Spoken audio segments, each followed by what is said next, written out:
So, Rich Mogull, going to be talking about data breaches today.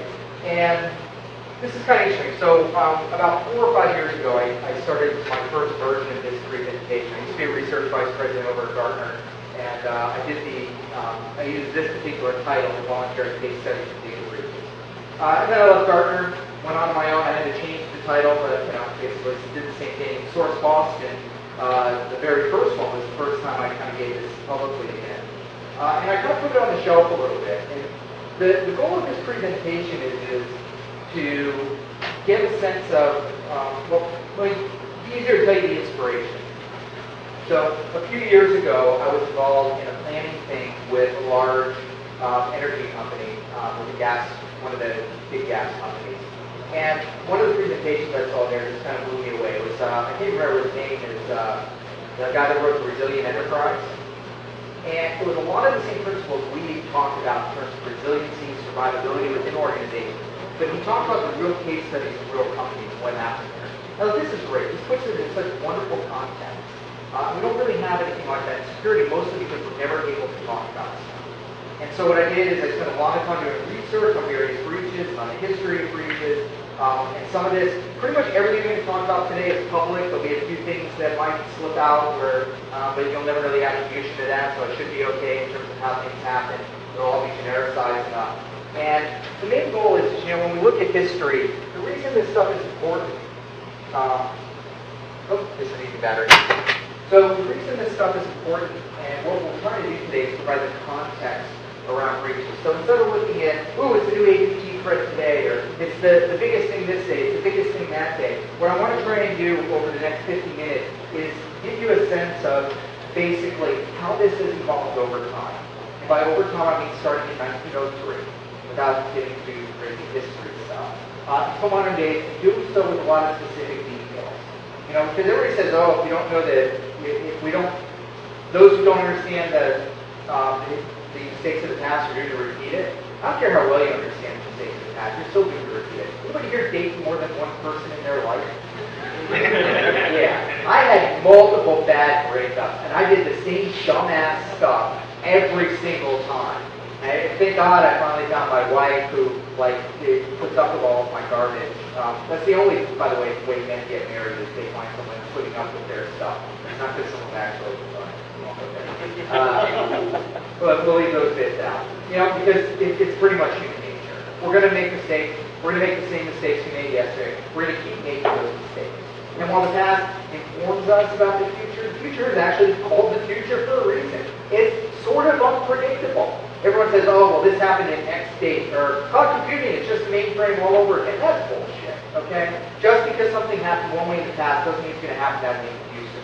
The past informs the future, but does not define the future. And so our goal is today is to pick out the best nuggets that we can to help make better decisions in the future, knowing that we're not going to be able to fully predict it from a technical level, from a process level, or anything else, and to do that in the greatest degree possible. So this is the stuff that I spent entirely too much time working on. What we're going to do is a 3D visual timeline I built, and I guess we can't get the lights. We just blow the lights for the whole room. Is that fine? There's a lot of anyway. Is there a switch someplace? Because I just want it's going to be hard to see that there otherwise. Because of the partition. So we're going to walk through this basically visual timeline of the data breaches and go into the specific details. And the one that I've got up right now, this is from 1953. I actually skipped the 1903 one, which is when the data loss database comes up. And by the way, the timeline was built primarily using the data loss database, thank you to the Open Security Foundation. And plus, I've added some of my own events onto that as well. This is a case where pure union books reported stolen, and social security numbers and some other payment information for a bunch of employees of the Peer Workers Union was lost. And this is in the press and in the papers. So it's not like the data breaches we got actually all started today. As we zoom up, back in 1984, that's one of the first cases we found where it was a computer hacking case. There's a good example here. And so the newspaper article, computer hackers steal code to credit rating bureau system. So we don't know if they stole any of the credit rating stuff, but what we do know is that in this particular case, some unknown hackers, and this came out on some mailing lists and stuff, because, this is almost all of the internet days. And basically over dial-up lines and doing insider stuff, they managed to get the code from the PRW reporting system. And I think they did it using credentials from Sears. So kind of a common sort of a breach that we have.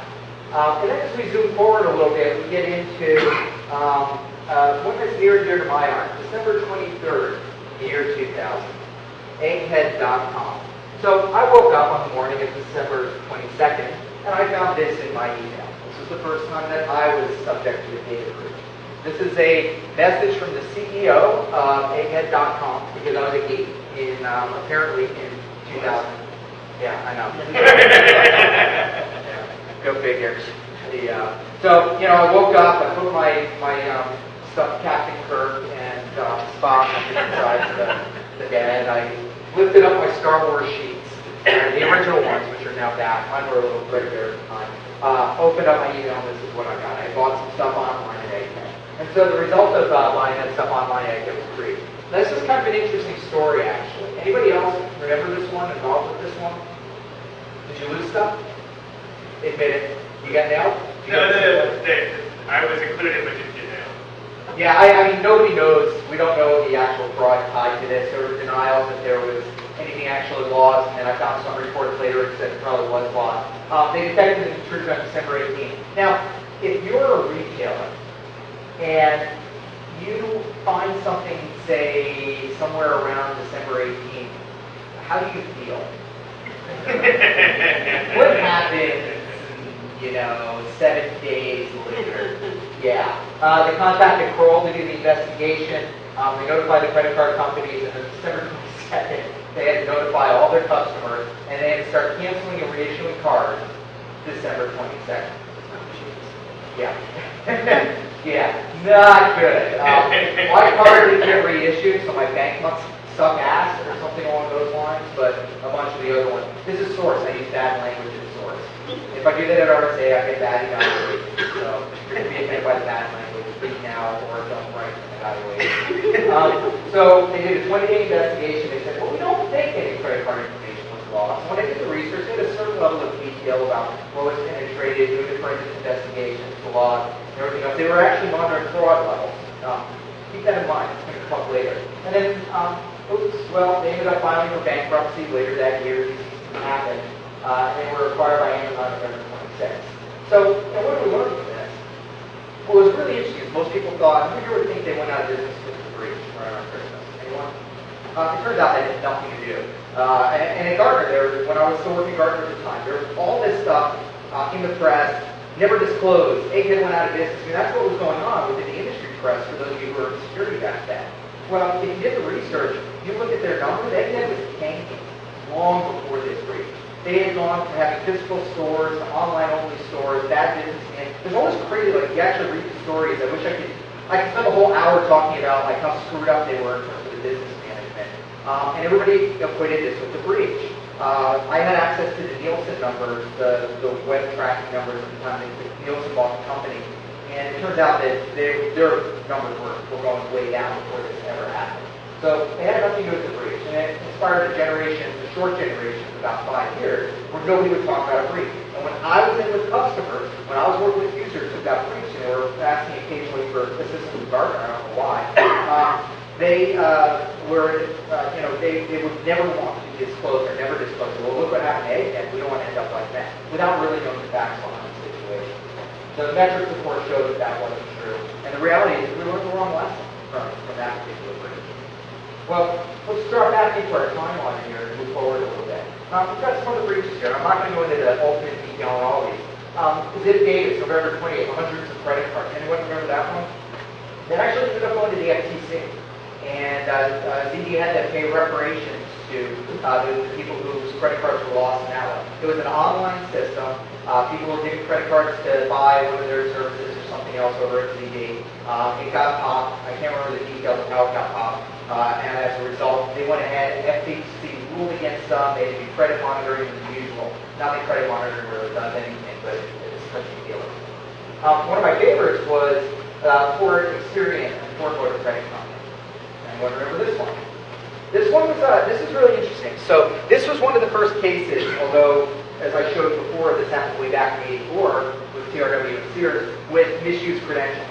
What happened was that guy got they got from one Ford outlet, they managed to get the credential to do the credit checks over at Experian. Because, you know, when you go to buy a car, the first thing they do is they check your credit and then they key your old car, or whatever else they do to try and and I thought sleeping car dealers would be through that by now. Everybody, never mind. So I had a bad experience here recently, traumatic. What happened was they got the credentials, they logged into TRW, and they yanked, I think it was 13,000, I can barely read my own slides with the lights here, 13,000 full credit reports. Now this is what was the cool part. These were not your everyday idiot bad guys. Because what they did is they sorted them by zip code. Anybody know why? People with a lot of money like to live around other people with a lot of money. And so based on the zip code, they categorized, they did some bulk pulling of reports, they categorized them by zip code, and then they knew the areas that tended to be wealthier, and then they targeted those people for identity theft. And apparently it actually paid off for them. So they were eventually caught in that case, if I remember properly, and they got the fraud and they traced it back to those credentials back and forth at that period of time. So if we move forward a little bit, there's something I always like to say, that there's two groups of people you don't want to piss off in general. One of them is military veterans, okay? Because we know they don't have a sheet. The other is, and they are organized, and they don't have to take it. I'm just kidding, but you don't, generally a group you don't want to upset. And then the other is politicians, and we'll get back to them later. So in this case, TriWest Healthcare, they lost 562 veteran Social Security numbers. The main reason I should talk about this one still, this was a lost computer. So not just a specific hard drive or a laptop, I think it was a lost or stolen desktop that came out of that. Never been any fraud tied back to this. Never. These guys still all have credit monitoring. My father-in-law is a retired colonel from the Army. He still holds a grudge against TriWest for this particular case. Because when he got his notification and that went out, he got pretty upset about the thing. I mean, you know, if you think you're financially secure, and you get one of these notices in the mail, and particularly when this happened, which was back in 2003, before we all got like a dozen of these things in the mail daily, you know, it was pretty upsetting. So he still holds a grudge. And anytime I talk about this stuff, the TriWest case comes out. And now they're angry with him because of, for other reasons. But mostly dealing with the fact that we don't want veterans health care in this country anymore. So, moving on, a little one, ISM Canada. So ISM was a small, or a relatively small consulting organization. They did outsourcing and those sorts of things up in Canada that IBM bought. Lost hard drive with hundreds of thousands of records from multiple Canadian government agencies. The reason this one is kind of big, though, this is another personal one. So I have a map there, and one of those little dots is Regina, Kansas. Regina, Saskatchewan, up in Canada. They have our Canadian folks with Dave Lewis. Knows that. They should be here for this. So aside from being tragically easy to mispronounce, Regina is not the warmest place on the face of the planet. And we were up there, I was with Gardner doing a speaking engagement, and everybody freaked out. There's security people up in Regina, and the biggest scandal they did, I mean, this was a massive scandal within the Canadian government, that these hundreds of thousands of citizens' records were lost. It was lost because a hard drive disappeared. They thought it was stolen. All these terrible things were going to happen. We're out there talking about data security issues. I've covered that for many years now. Anybody remember, anybody had a guess about where that hard drive ended up? It's a really classic case, and I bet all of you have done it. Not get drunk with your prototype iPhone on a bar stool. But it was a sysadmin. They were taking a system out of service. They were decommissioning it. We took the hard drive home, wiped it, put it in one of their own computers. That is this. I mean, there were hearings with parliamentary procedures and all sorts of other stuff going on. Some guy just took the hard drive. We didn't know this at the time. This came out way later. That's what's cool about doing this presentation too. A lot of these breaches, years later, you often get the story. Just took the hard drive home and he wiped it. There was no stolen data. Still a breach of disclosure. Still a pretty big deal. And the casino up there is like pathetic. So Definitely not high on the vacation list. So, then we've got the biggie. California MC 1386 operative. This is in July of 2003. We've all heard of this. Anybody not heard of this? Actually, I can check sometimes we're talking non-security audiences. So, July 1st, 2003 is when it officially went into effect. And it was when it was officially ignored. You have to look at the breach numbers, which we're going to later. There are almost no breach disclosures between 2003 and 2005. Anybody know why? Nobody understood it. Nobody knew what the consequences were. I saw a thing yesterday, or might have been yesterday recently. A particular security vendor released a study they had done with QSAs for PCI compliance about what they thought the next things to be in a regulation were. That is the worst of snake oil, in my book. Because what they're trying to do is scare you to buying products for regulations that don't exist yet. What happens with the regulations is once some sort of regulation is passed, it doesn't matter. Because there's no enforcement mechanism, there's no enforcement agency, there's no active enforcement of it when it first comes out. So, to be honest, there's no reason to change practices at that given point in time for the most part. It's only when somebody is made responsible and accountable for enforcing that, when they put the enforcement mechanism in place. And then when we start to see enforcement, that usually changes behavior among organizations. That's what I call the compliance cycle. That's the reality of it. With 1386, nobody really had any answers to the lawyers. Anytime anything came up, they were like, well, we don't know if we need to do anything about this or not, because there's no, it says you have to disclose this stuff, but nobody was in charge of enforcing it. There's no complaint mechanism that was built into the law. The usual screw-ups that happen with legislation. So we'll get back to 1386. Now, what's interesting, though, is by making a disclosure law, as opposed to a thou shalt secure your stuff law, it's basically the public blogging version of how to fix things. Now, in some ways, this is good, because companies really don't want to end up in the headline. For example, HIPAA has been mostly ignored. No disclosure law component has not been. Well, the HITECH Act recently was passed. My wife works in a hospital system. I'm not allowed to talk about that, so anybody here who's never mentioned that I mentioned her in a presentation, or she will stop putting up with me. And it was only when the HITECH Act notifications went out that they had to do breach disclosures that their head of IT started saying notices out. We do not want to end up on this list that the Health and Human Services is keeping of everybody who's using a breach. So now for the first time, the whole time she's worked there, 10 years, they're starting to focus on security because of that. So public blogging works. Now, the bad part about this is even if there's no fraud, the businesses suffer in disclosure. There's direct costs associated with disclosure. I don't want to go into the BS reputation costs because I don't think you can calculate any of that stuff. So, get back to the timeline here. And if we zoom forward a little bit, we finally started hitting our first breach here with ChoicePoint. And ChoicePoint, it turns out, was the first 1386 disclosure, and it was in 2005, so it's about 2 years later. I looked around a lot. I spent a serious amount of time trying to figure out what the first 1386 disclosure was, and it was incredibly difficult. Everybody thinks ChoicePoint was the first one where they specifically cited it. There may have been a case at San Diego State University where there was it was the usual university hack, and something happened there, but that's the best we can come up with, that I've been able to come up with. So we think this is the first big one. And it's kind of interesting in terms of the timeline. So the separate timeline here actually just for this one. So let's just remember July 1st, 2003, we talked about that before. It's going to come back into play. The first day, 1386, occurred. And in terms of the anatomy of the breach, unusual activity was detected on 50 of their small business accounts. So remember I mentioned that Ford Motor Credit Company thing where they logged in? This is pretty much what happened here.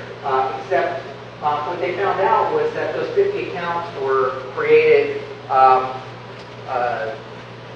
basically created only to perpetuate this fraud. Now, what does ChoicePoint do as a company? They're the company that other companies go to find out if the business or a person is legitimate. And they were not doing checks on their own customers to find out if their customers were legitimate. And they were allowing them access to, has anybody else, by the way, seen the data that ChoicePoint has on you? You would need to change your plans. Not only do they have all of your credit stuff, all of your financial stuff, anything that's not covered by any privacy regulation, they have all the public database stuff. You ever get married, divorced, buy a house, sell a house, ever have a court proceeding, anything anywhere they have on you, they have it all in one database where it can be correlated together. It's pretty impressive, actually, everything they have put together. Now, the way the case broke is they detected some of that fraudulent activity. They didn't really know what was going on. They started shutting it down. But on October 27th, so a month later, well, exactly a month later, someone whose name I'm not going to pronounce, 41-year-old Nigerian national, was arrested with 5 cell phones and 3 credit cards. That is the first person in the fraud that they were actually able to catch. When I gave this presentation a few years ago, that actually hadn't been published yet. So that was what, November? So now we're out into February. What happened between November and February is I think there were a lot of lawyers and a lot of business executives sitting in a room going, so do we need to tell people about this? What's our legal liability? I can guarantee you, nobody has disclosed on a big basis for 1386. And you can imagine the discussions that went on in those rooms as they were coming up with this. So they're like, well, okay, we're going to notify the California residents. 35,000 residents with records for sure we know. This is November, January, February. So, 2 months later, 3 months, a little less, a month and a half, a couple of months after the first fraud was detected. So then, well, they started getting these questions like, is it just California?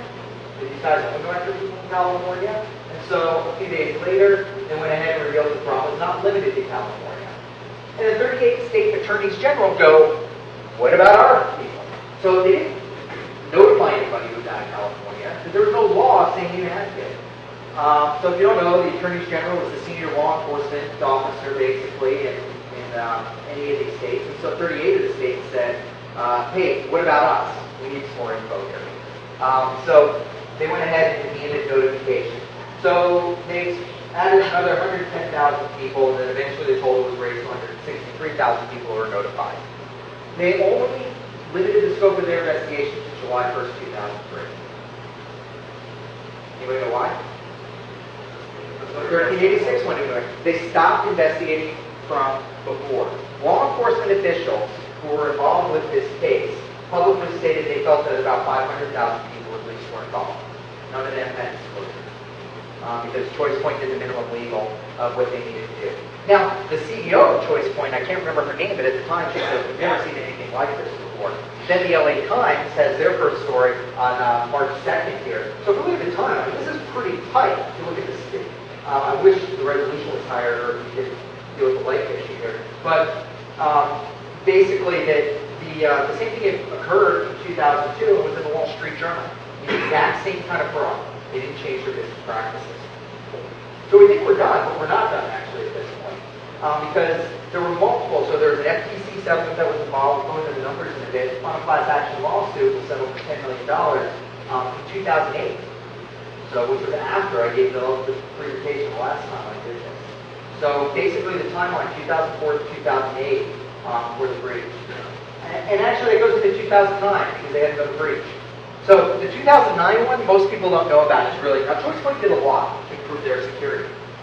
One of the things they did though is they unfortunately turned off one of their fraud analysis systems for 4 months. Nobody knew it was turned off for 4 months.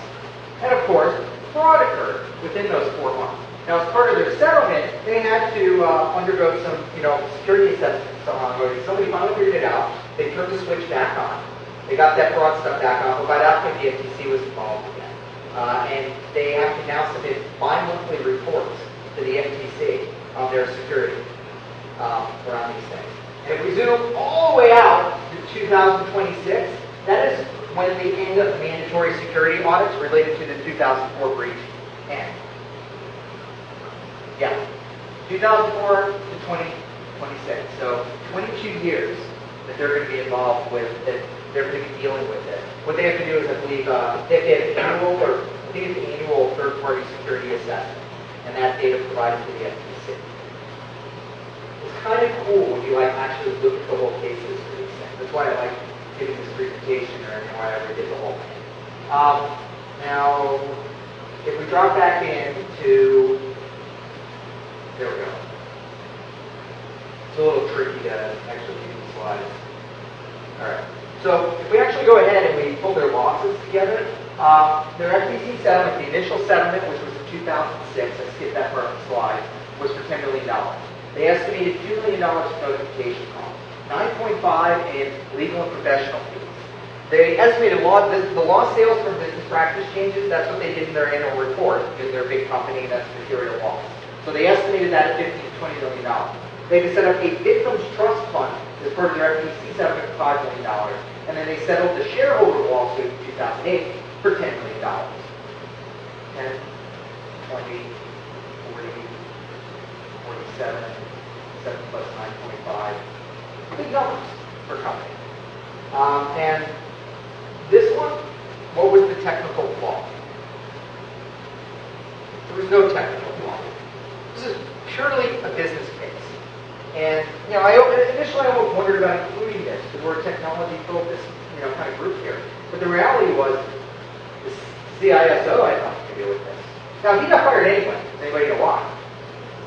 The CISO, when the first breach came out, when you know why, he would not shut up. He was screaming far and wide. And I was on a call with this guy, actually, because, again, being with Gartner, briefing everybody out there about how it was not a security failure, none of their security controls failed, blah, blah, blah, blah, blah, blah, blah. So what is that equivalent of saying? I didn't screw up, the people I work for screwed up. How? Yeah, not good for job security. He should have kept his mouth shut, he would still have a job, but no. So we go back to our timeline. We have LexisNexis, April 12, 2005, 310,000 records. Basically, it was fraud. Somebody got into the multi-state anti-terrorism information exchange using credentials. Yet again, no hacking, not really real hacking as we talked about. And then we hit Bank of America on May 23rd, 2005. Another one of the ones where it's actually worth spending a little bit more time talking about. Because this was another of the most significant, this is one of the most significant breaches we've had. In the sense that on February 25th, report surfaced, backup case of 1.2 million credit card numbers were lost. Now this is the interesting part. It included information from a credit card program for federal workers. Federal workers include senators. Senators are that other group I said you don't want to piss off. They don't know what happened to these. I have never been able to find out, by the way, what the resolution of this case was. The FBI was involved with the investigation. There may have been resolution. It is not made it in any media reports that I was able to scour as I was doing all my research. And this is multiple years of research. This case I've been covering since 2005. They believe they might have been stolen by baggage handlers in December. Has anybody ever looked at the back of the Iron Mountain trucks when you throw your tapes in there? The big secure Iron Mountain trucks with the pile of tapes in the back? And that's pretty much all it is. Iron Mountain is they've lost a lot of tapes for a lot of people over the years, which is why they now sell backup encryption solutions. Senator Leahy, Democrat Vermont, started holding congressional hearings, which, yeah, even that goes on doing anything. It's just a chance for them. But still, it's embarrassing for Bank of America. And we're going to get back to the whole lost tape thing in a little bit. And again, yeah, we're going to get back to that one. And then we have card system solutions in 2005. Now, what's interesting is when, for those of us who study this stuff, card systems, we always think about that being like ancient history. And card systems actually happened after ChoicePoint. Card systems, and that's that building implosion, is what I've got up there, because that's what happened here. On my egghead, this one put them out of business. And so let's pull up the timeline for it. So basically what happens is they failed the first PCI assessment June 1st, 2003. Through the CISP program, PCI, which became PCI later with the integration of the other card companies, actually started around 2000, 2001. And these guys are big processors, so they were involved with it. They're actually based out of Arizona, which is where I live now. So they failed the first assessment June 1st, 2003. They actually got PCI certified June 1st, 2004. Very different requirements than if you were involved in assessment or analyze those. This is cool. The fraud was picked up by National Australia Bank, credit card processor in Arizona, with 40 employees. So they did a lot of transactions with only 40 employees. National Australia Bank started detecting some fraud. They started tracing back the fraud. They actually tried to bring that to Visa and MasterCard. They went ahead and got it back. They figured out that it was card system solutions. They didn't get a good response out of Visa and MasterCard initially. And once they really nailed the fraud more and figured it out, Visa and MasterCard started kicking off their investigations. Notice, November 1st to April 1st. That was the timeline to get Visa and MasterCard to do their investigations after NAB went ahead and figured out the first attempt at that fraud. They basically, May 22nd is the date where card systems claims that they discovered the fraud on their own and notified the FBI. We all know this is bullshit, because what happened was is they came out with that date after MasterCard publicly outed them, which we're going to get to in a moment. And what it came out to is it wasn't just the name data, it was the track to data on the credit card. It was logged. That is the stuff that even back then, thou shalt not keep track to data, there's a loop in the rule, and they kept it. And what it was is it wasn't an active system. They just kept it to have it. Because they thought maybe somebody in the business intelligence unit would do some analysis on it. You really needed it at that point for any history. So 40 million transactions exposed. So this is my favorite metric. I really hate the $206 per record BS numbers. But this is some good math. 40 employees, 40 million credit card transactions. We have a 1-to-1 relation, or a 1-million-to-1 relationship. So it's just, I like round numbers. I'm bad at math. So I'm going to get that second time. So, Visa drops card systems on June 30th. Card systems then acquired by Pay by Touch. MasterCard is still working with them. American Express is still working with them. Pay by Touch, if you remember, is going to do biometric payments in retail. Like you go to the gas station, you can stick your thumb on there because we all know biometrics is really secure and awesome. It's going to save the world. And then Pay by Touch systems is shut down March 19, 2008. And this was like this really weird thing because when I was doing the research on it, it had nothing to do with the card system stuff. It's like this crazy story because Pay by Touch realized nobody wanted to buy a metric, so they bought the card systems to get access to the merchant account, and they were going to do some other payment thing, and then there was mishandling of funds by the CEO, and then the court basically, the board came in and said, we got the courts involved, and the courts appointed a consultant from like Accenture or someplace like that, I can't remember who it was, to run the company, while they were like trying to figure out what to do with the whole thing, and it was in receivership, and then they went bye-bye when they get down to it. Now, this one is actually interesting because we know how this breach occurred. Any guesses?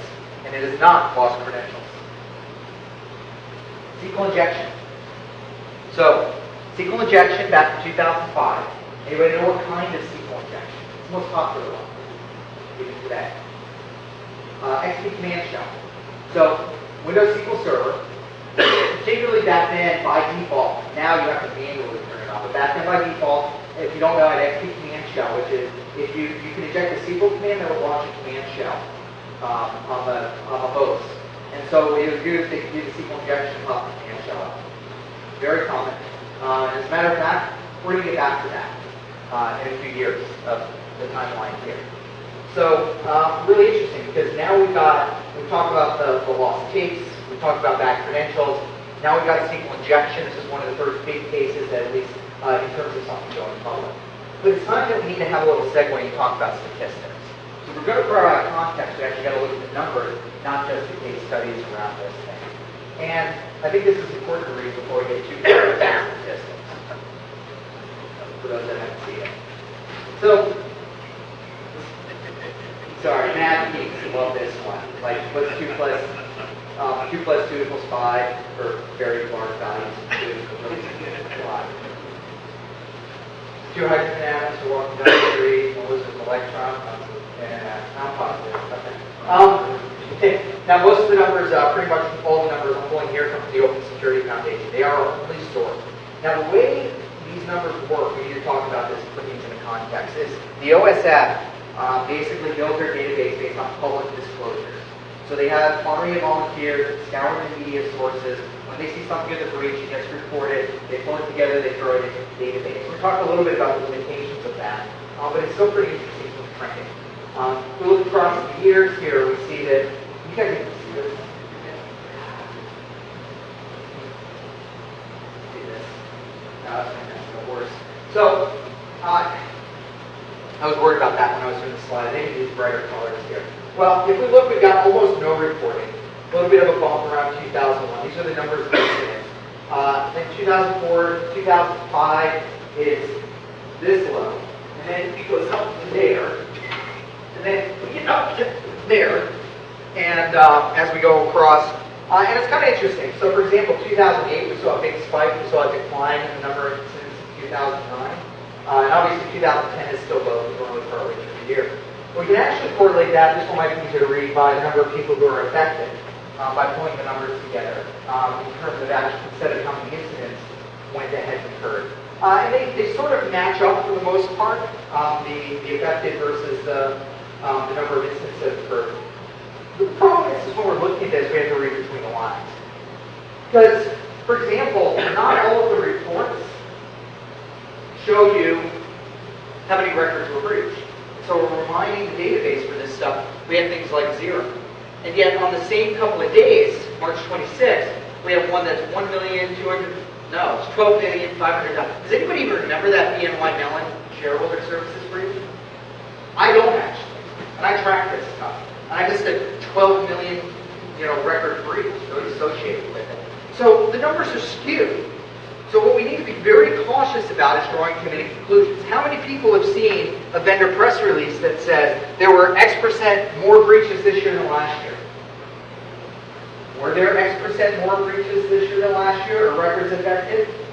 Nobody has a fucking clue. Because all we're relying on is press reports. There's no mandatory reporting or anything along those lines. And we're going to get back to the mandatory reporting bit. So, we can still spin the numbers though and find some interesting trends. Such as looking for gaps. The green is the total number of people affected, the blue is the number of incidents, or on different scale. But being able to compare kind of the gaps that are within there. We need to go ahead and compare the, if we look at actually the different causes of breaches. For example, we find that, for hacks, we tend to have a large number of incidents, a large number of lost records, versus a stolen laptop, where we have a lot of incidents with lower numbers of lost records. We have a lot of incidents over a bunch of different categories. So, for example, if we look here, that 20%, I believe, is the stolen media, lost computer category. So, we've got a good ability to characterize a lot of this stuff. What I would decide to do to make it a little bit more digestible is I focus on a couple of key things, looking at these numbers.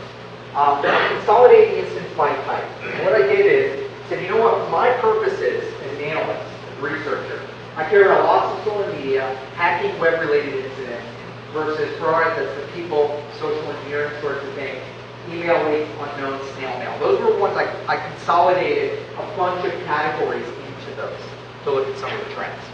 But when I did that, it started looking pretty interesting.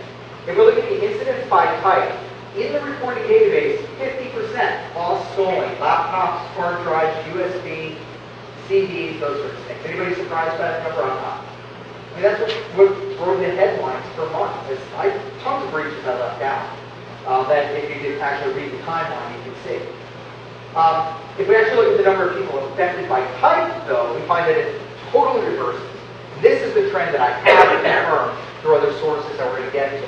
Because we find out that it is the hacking of the web incidents that result in far more records being exposed versus, actually the lost devices and such. Anybody have any comments, questions about that? Yes. Well, just about your data, I don't know if people have seen this, but a couple of people, that's Mogull and a guy named Luther Martin, Yep. have actually taken these loss data, plotted them on a log channel, and you get a normally distributed set of data. Now, I draw no conclusion whatsoever from that, other than to say that's interesting. And that's what I do too. I think it is interesting and it's worth looking at and correlating with the other information we have. Yes? And back to your earlier report about connecting actual fraud incidents to the number of records, quote unquote, that are affected. Do you have any correlation between those? Next slide. Yeah, next slide. And so I actually put these together on a bit of a graph here. We can see the incidents versus affected across all of these on the same page. I kind of think this is interesting. Even snail mail shows up for a lot. But this is what all my research came down to. I know of no cases where a lost backup case with a lost hard drive resulted in fraud. I can find none. Now, I'm sure they're there. They've got to be out there. I can find none.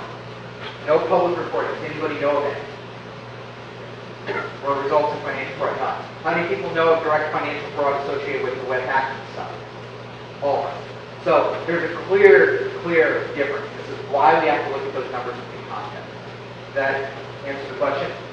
Yeah, I think the web and general hacking will run into context. That's not separated out. Yeah, I mean, but even if we separate those, we know that there's losses within those. I've got some more stats near the end that we talked about with that. So I find the statistics interesting. That's why I call this an interview. You have to take these within context. And that's why I think it's important to do this case study approach as opposed to just relying on statistics. But we need to, I also think it's important to combine both. So, to go back to our timeline here, we have card systems. University of Colorado, July 21st, 2005. Anybody know this one? Did you go to CU? No, but I've worked in the high-end security studios. I know those guys. Yeah, me too. I used to work there. As a matter of fact, they used to use the student medical center because I went to school there. As a matter of fact, guess what got free? Or anything else, it's like, sorry, you lost your records. Somebody hacked into the health clinic and they own one of our systems for about a year. We don't know if they're going to do anything bad with it. Don't worry, it's just your social security number. Why? Because that was the student number. Now, when I worked in higher ed, because that's where... What? All your homework, I mean. Yeah. Oh, your homework. Yeah, it's just your... I'm glad I had no colorectal exams back when I was there. They would have gotten those, too. So, student numbers were pretty much all they used back then. When I was there, social numbers. And so that actually, there's a law passed, I can't remember what year, you might remember. What's the name of that law again? It's the third. Yeah, that you cannot use social numbers as student numbers in higher ed. Yeah, I think it's FERPA. Anyway, so you're not supposed to use that stuff anymore. So that was my next breach that I was directly following. By the way, you don't see trend here. I mean, here, I'm just one normal dude talking. And these are all the breaches that I've been involved with, personally, in different ways. So we have, anybody ever worked for McAfee? I'm Williams still holds a grudge for this one. A Deloitte Touche employee left the CD with personal records of 9,290 McAfee employees in the seat back of the airplane as he got off of it. Probably no fraud associated with that, but a lot of disgruntled. Actually, I think McAfee people are really disgruntled right now for a lot of other reasons. Hotels.com, another case where the auditor, their financial auditor, lost the records. Oops. Second Life. I don't even know the details of that one. But I just think it's interesting because I find Second Life to be one of the most useless things on the face of the planet. And then we have TJX. TJX, we need to talk. I'm going to warn you now, I'm running over on time if that's all right. I know in the last session, if you really need to kick me out, we can do that. Let Stacey do it. TJX, The Strange Life of Albert Gonzales. Not Alberto Gonzales, who has another sordid life for those that follow politics at all. So this guy, senior year of high school, he faced some government service in India from his high school library. The librarian was a little confused when the FBI showed up and took 2 computers out of the high school library. He was told to stay away from computers for 6 months, but he otherwise did all work. He slapped his wrist. It was website basements, he didn't steal anything. What the hell? It's only India. So, yeah, I mean, it's not like it's China or anything like that. It'll go over dead. So then he graduated high school in 1999. He was to Kearney, New Jersey. I'm from Jersey. Kearney's not one of the better places. So he becomes the leader behind the Shadow Proof site, for those of you that know about this. This is one of those Carter trading sites. They estimated they probably did about $6.3 million of various fraud. $4.3 million went through the Shadow Proof site. So in 2003, he's arrested by federal agents for possession of 15 fake credit and debit cards. Okay, so they arrested him in 2003. They flip him. So Compa Johnny, that was his online handle, becomes a Secret Service informant for Operation Firewall. Now this was cool. The FBI totally owned the Shadow Proof site, tracked everything that was going on, and when they were done, they actually defaced the Shadow Proof site. And you saw Secret Service. And they had like the Secret Service logo on the top and everything else. So all these like Carters basically woke up one morning, went to log into their site to get their credit card numbers, and then they got to shit their pants instead of us for once. So 28 Shadow Crew members were arrested. This was a huge operation.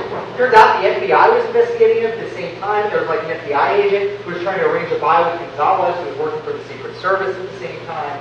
They didn't coordinate across. It's like one of those movies where like everybody's arresting everybody else, and like they're all spies or agents or whatever. But they do believe 4.3 million was totally sold. So he finishes up his work. Secret Service says, "Nice job, thank you. You're off the hook now for cooperating." And he goes to Miami and founds a computer consulting service because that's what you do. So while in Miami, he starts what he calls Operation Get Rich or Die Trying. In the end, they believe 1.6 million for sure, even though there's a lot more fraud associated with him. That's because they found 1.1 million later in a bag in his, in a like a 55-gallon drum in his parents' buried in his parents' backyard, and then they found $500,000 of other assets. So that was round one. This is round one. TJX. December 18th, TJX discovers that there's software in the system. Secret Service jumps in, all the credit card processors, everybody else gets involved. Breach goes public January 17, 2007. A little less than a month from the start of the investigation going public. 45.7 million customers initially affected by TJX. They charge off $5 million in the first 3 months just for investigating legal costs and remediation costs.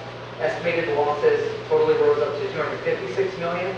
Sales rose 9% over that same time period to $4.3 billion. So everybody's talking about reputation damage if you suffer a breach. Can I use the word bullshit again? Yeah, they really suffer. Why don't organizations suffer from reputation damage with credit card breaches? Visa suffers when you. Visa doesn't suffer. The bank. Issuing bank is acquiring bank suffer. You, as consumers, you don't pay the cost. You have the inconvenience. One of my cards got nailed with fraud. My business card for Securosis recently. The fraud guys were great. MasterCard called me up and they said, "Did you order, a football jersey?" And by football, I mean football, as in over in the UK, from this online site. No, I did not. All right. They canceled my account. The inconvenience to me was the fact that it took them a week to get me the card, even though they were supposed to overnight it. And it was the end of the month and all my recurring payments for our website and for my phone service, those things down. But that was the worst of it. We don't suffer financial losses as consumers, and that's why we don't care. My wife didn't care. Her stuff got lost in TJX. Oh, got a new card.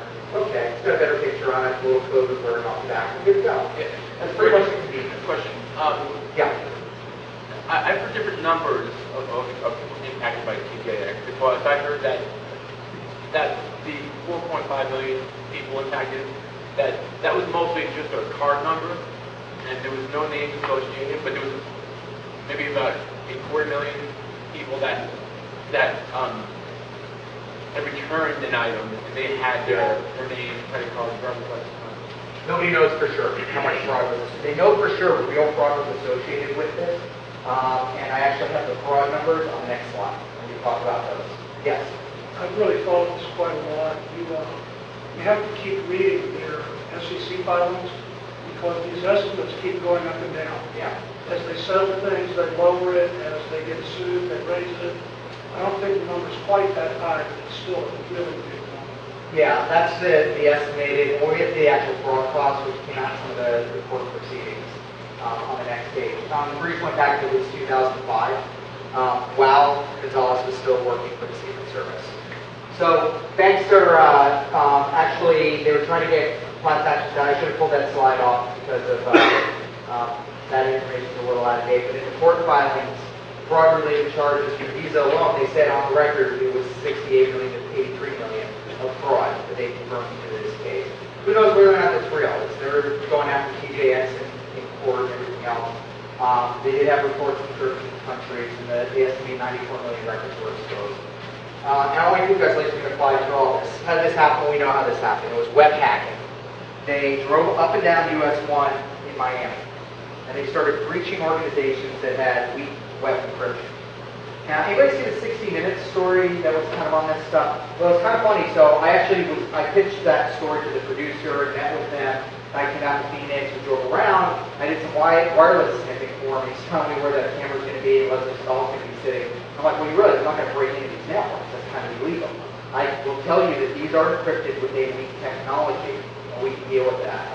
They ended up going with other people as a result of me not being willing to make certain claims. So, as we go on, what they did is they broke into a web. A former Morgan Stanley employee, a programmer, programmed malware, which is used in a number of cases. And they actually went ahead and used that to grab the card numbers, and then that's how they shipped it out. And in that same, we didn't know this at the time of TJX, but later we realized that DJ's, Wholesale Club, Boston Market, Burger, 21 Office, Max Sports Authority, DSW were all affected by the same breach. I know Home Depot was also vulnerable because I found a bunch of their networks when I was doing some scanning, things along those lines. All right, round two with Mr. Gonzales. April, December 2007, they started selling sniffers on point-of-sale terminals at Dave & Buster's. In some cases, they physically accessed the stores to do this. They would walk in and they would install sniffers on the devices. This wasn't all done wirelessly. At least $600,000 in fraudulent transactions. from 675 cards taken from a single store. These are real numbers, hard numbers. And they finally arrested May 7, 2008. Round 3. He's indicted for Heartland Payment Systems, Hannaford, and the 7-Eleven breaches. Now, for those of us who study data breaches, we're like, there's this TJX and it's huge. All right, so there's the Shadowproof site. That was huge. Heartland Payment Systems, Hannaford, none of us thought this was the same person. Brian Krebs thought it was the same criminal group involved over in Russia, which was. But here in the U.S., this is all run by Gonzales, by his former friend from the Morgan Stanley guy, programmer, at least that's what the belief is. And then there were 2 companies that weren't released in the indictment. They later revealed Turner and J.C. Penney, who fought tooth and nail to keep their names out of the press. And the judge said, no, your customers have a right to know. They said they didn't want to panic anybody. So they shouldn't have to do it. So I'm not kidding. That is the big quote from court. Those are the ones that try to remain confidential. In February 2009, these are the FBI released. Now this is interesting. This was before we knew it was Gonzales. These are the FBI released an alert. They don't say that this was the case. They say, those of you in the payment industry need to watch for the following. SQL injection with XP command shell. The exact same method that was used to breach card systems in 2004. Now we're up to 2008, 2009, when they issued this alert. They talked about the details of the snippers that were installed. This is all based on Gonzales' stuff. And this method, and later we were able to correlate back that this is the specific technical technique used. And it was interesting. They very, very carefully targeted these organizations. They would go into stores and they'd figure out the manufacturer of the point of sale terminals.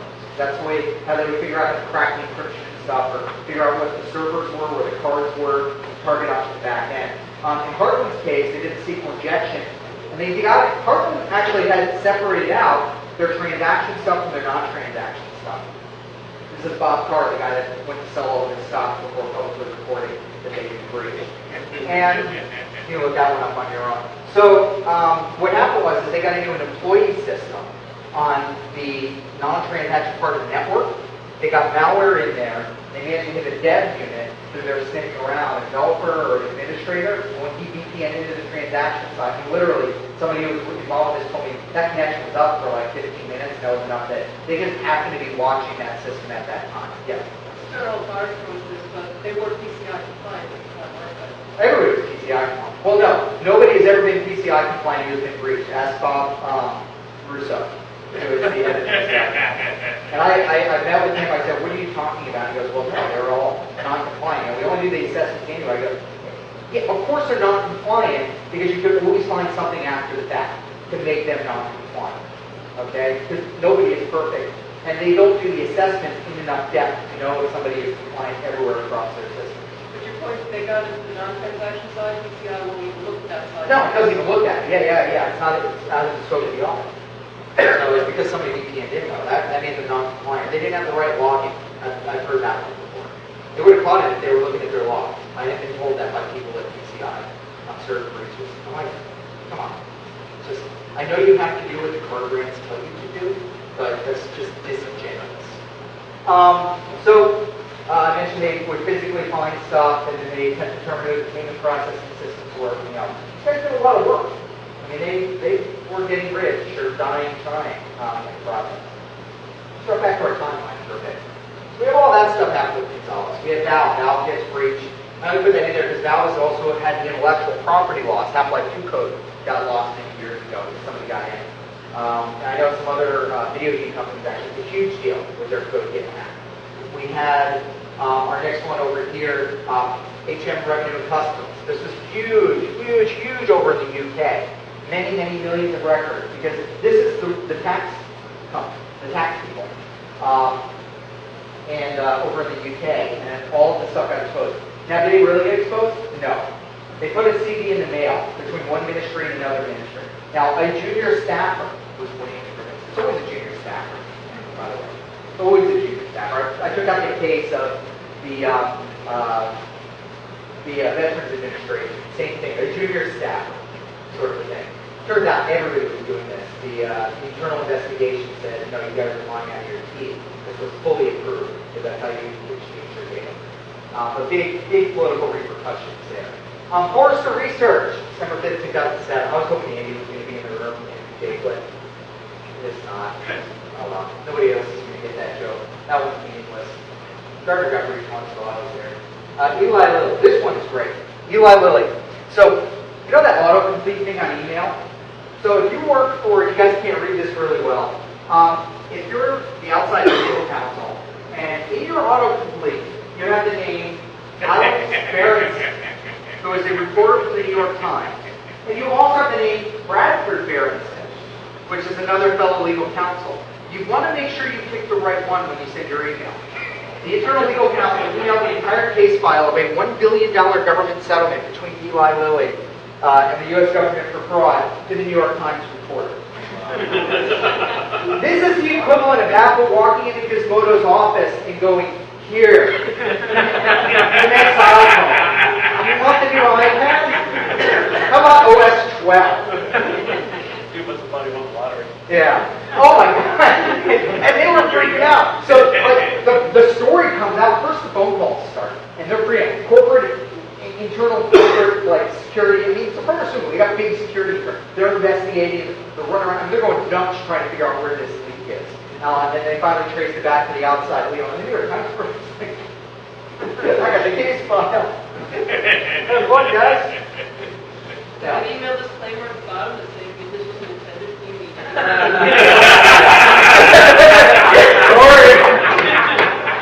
You know what's really funny about that, though? So my brother-in-law is a lawyer, and I'm working with him and one of his associates because they want to get more into covering legal issues associated with technology and security.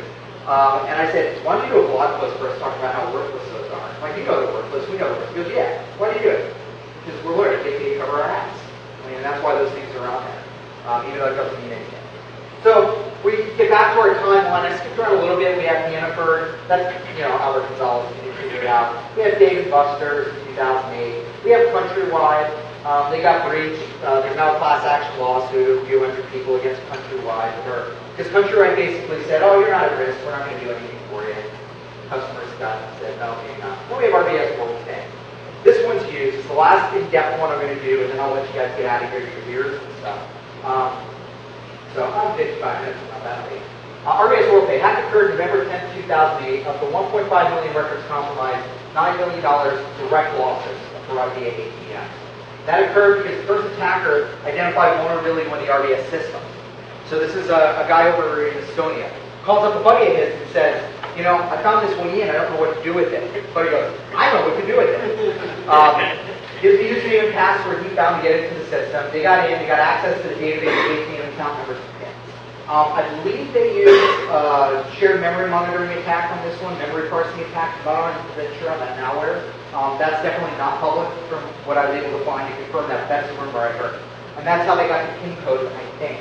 So what they did is they had direct access, full access to the database. So they upped the limits, the account limits and the withdrawal limits on 44 prepaid payroll cards. So these were used over here. The payroll cards work like an ATM card. You get paid, and they'll go directly into your payroll card to pull the money out from the ATM in your account. 3 days later, so literally 3 days from discovering the initial vulnerability, 3 days later they managed to coordinate. They had joined 100 ATMs to 280 cities over a 12-hour period.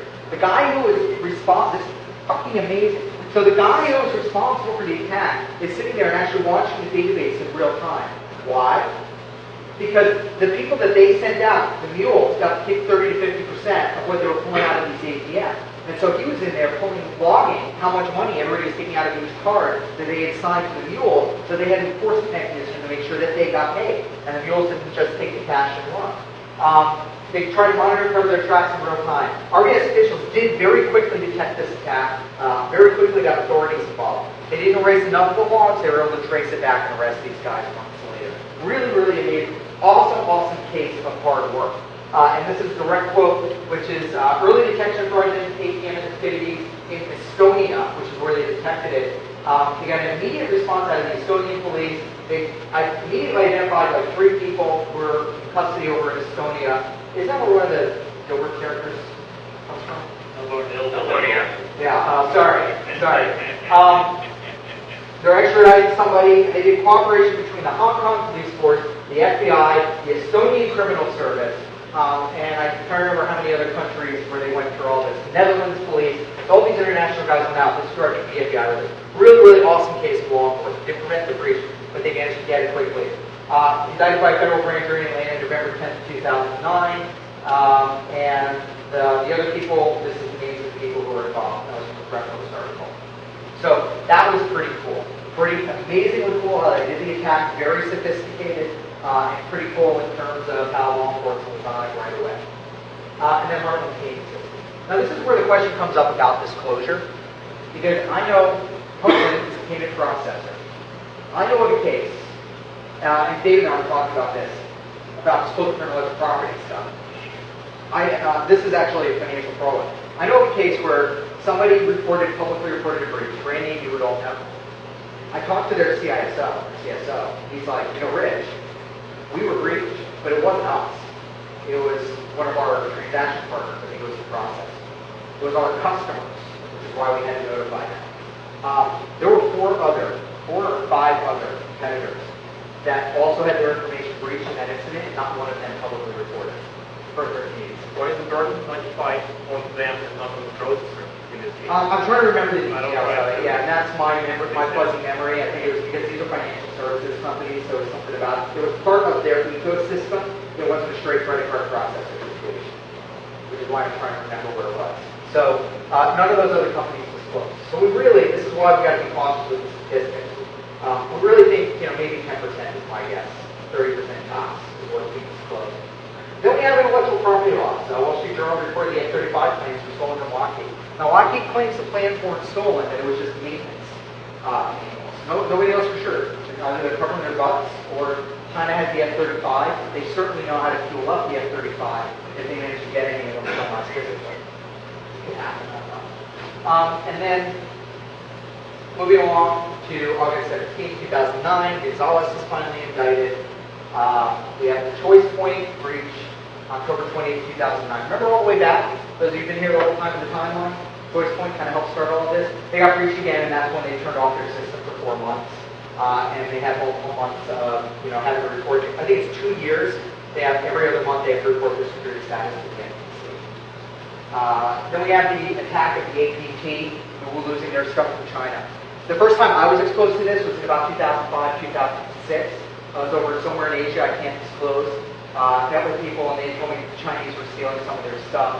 And then I don't have people coming to me. I work sometimes with large enterprises. People come and say China's hacking all this stuff. Actually, now they're starting to admit it more. They would be asking weird questions about DRM and different data security technologies and stuff. That's my focus. And those of us who have been doing this in the industry for a while know this stuff has been going on since at least 05, 06. Probably earlier. That's as far back as I have personal involvement with companies who have dealt with the advanced hacking techniques from China. They focus on intellectual property. I like to say Russia steals our cash and China steals our future. And then finally, Gonzales gets sentenced to 20 years in federal prison. So this is 2010. His hacking spree started in 1999 in high school. He's 27 years old now. And when this is actually out of his sentencing, that he had to forfeit $1.65 million, condominium in Miami, a blue 2006 BMW 330i automobile, IBM Toshiba laptop computers, a Glock 27 firearm, a Nokia cell phone, a Tiffany diamond ring, and 3 Rolex watches. So that's the end of the timeline. So a little bit more here what's going on in the world. We're finally starting to get insight into what's really going on out there. The case study self-admit would help us more as the Verizon breach report and Trustway breach report.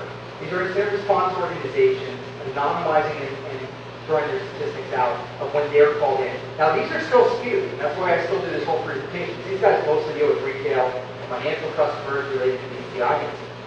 We find things such as most breaches are discovered by third parties. 91% of breaches Trustway was involved with, it was someone like National Australia Bank discovering the breach, not the people who were breaching themselves discovering the breach. Frauds are determined from the outside. Law enforcement, 69% Verizon. And different customer bases, those are huge numbers. Huge numbers. We have most attacks are not considered highly difficult. Trustway didn't give a number. Verizon said 83% of the attacks could have been stopped with following standard security stuff. Not crazy, 0-day threat protection, just standard stuff. SQL injection, application level attacks, remote access. This is one of the biggest ones Trustwave was dealing with. Trustwave, they had a lot of incidents where people were, when you're a small retailer, you don't set up your own payment processing stuff. You bring someone else in. They set up remote access because they want to remote in to manage the system for you. Most of them use default usernames and passwords, or a large percentage of them. That gives full access to the transaction system. Partners are a high risk factor, partner networks, or, for example, mistakes play a huge role. Memory parsing malware is one of the bigger things. You can actually watch stuff in memory during the non-privileged part, the privileged section of the system. So I like to divide this up into disclosure errors. We start with bad luck and trouble. And even before people start paying attention to 1386, the only way you got in the press is if you really screwed up like Egghead. There's no mandates to disclose. We have very few disclosures. Then we get into what I call the land of the lost. Everybody cares about backup tapes and laptops. That's great. Turns out that's not where most of the fraud is. This Gonzales student showed up and perpetuated all of the biggest public hacks that we had over like a 3-year time period. And then now we've got the whole rise of triads trying to come in. It's not the triads, it's actually the government, but I couldn't figure out a good cheeky name to put on my slide. And it started way back when. You see it kind of overlap. If we look at this, and then, when I'm talking with people about how they're getting breached and what's coming up, we find things like data protection and misalignment. How many people are deploying DLP to protect email? Why? How many email breaches did I have on this list? You look at the numbers. Internal politics, lack of management are nearly insurmountable by these organizations. I'm like, well, you should do X, Y, Z. We can't really do that. Why? Well, the business won't do it.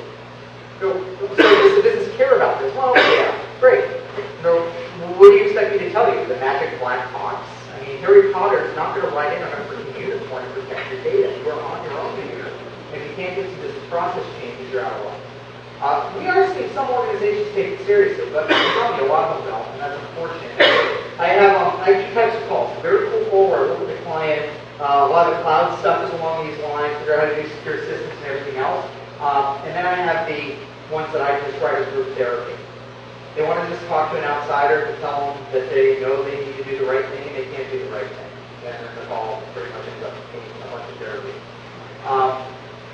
So we're seeing definitely increases in interest in protection of intellectual property, but a lot of that isn't trying to become public. So I learned a lot through doing all this research and watching these things. And that's what I kind of led to what I call my personal security guiding principles. One, don't expect human behavior to change ever. There are always going to be bad guys. They're always going to come after us. Good guys are always going to make mistakes. No matter how good we are at following best practices, we're not going to be able to follow all the best practices. You cannot design your security to get rid of all the vulnerabilities in the system, because you cannot survive with weakness alone. Where we have cases where things get better is because we put people in jail. We have international law enforcement cooperation. We have people actually going out after the bad guys. Not all threats are equal, and all checklists are wrong, which is a problem with PCI. We don't really take always a risk-based approach to these things. You cannot eliminate all vulnerabilities, and you will be breached. Let's skip the next slide for time. You can find it later. It does in the blog post. Really what this comes down to is the biggest thing I think we need to focus on is monitoring, is incident management, because there's always going to be some new way to get in. We're never going to be able to solve all of these things. No matter how much we study the past, there's going to be some new attack, some new ways that we can get in. So, thank you for the time. Sorry, a bit rushed at the end. A lot of content. First time I've given this version of the presentation, but that is it.